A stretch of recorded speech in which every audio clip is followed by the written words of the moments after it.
Hello there.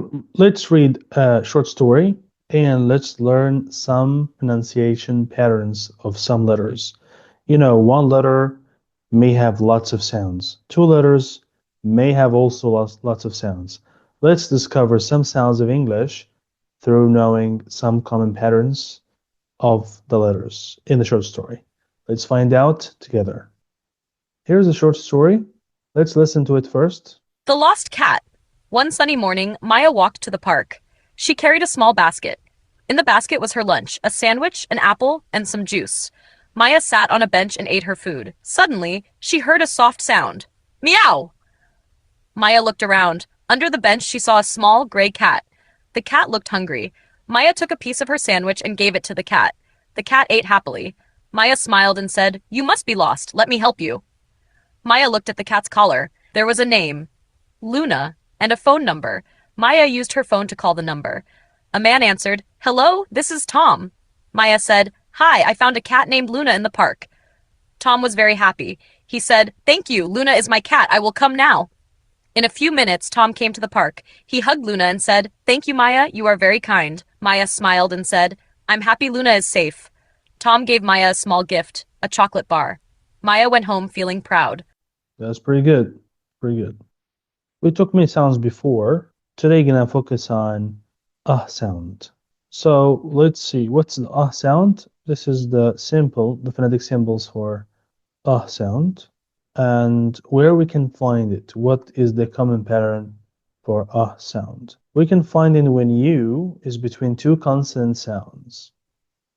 Okay, but remember the second consonant. Okay, not R, because usually you are in English have the sound, which is different from sound.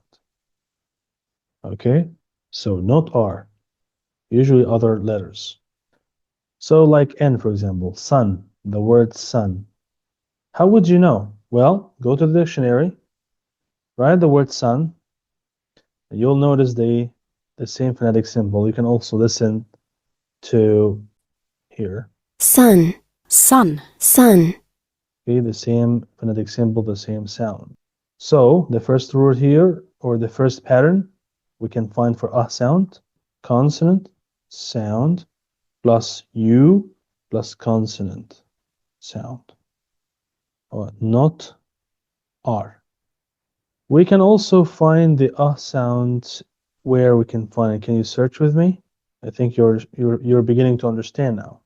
Lunch, U is between two consonants here, two consonant sounds. So maybe it is sound. Okay, remember in English we may have some exceptions, but this is what I'm saying is a common pattern. So you'll find it in many words. But this also let's check. Let's just check and find out. So here we confirm the sound exists. Lunch, lunch. What else? Look here, U here is between a vowel sound and a consonant sound. So it doesn't work here. What about this one? Suddenly. Remember, we have a schwa in English, so it can be or schwa. This U is a sound. Sa. Suddenly. Sudden. Suddenly. Sudden. Sound. Okay. U between two consonant sounds, S and day. We can also have U and plus consonant sound. Especially this pattern, UN. Under. Let's find out. Under. Under. You can find more. Hungry and so on. Hungry. You see? So it's a common pattern to improve your pronunciation. Can you find other words that have sound? If you can find other words, you can write them in the comment section. And if you don't, say, I couldn't find other words that have sound. Thank you. See you next class.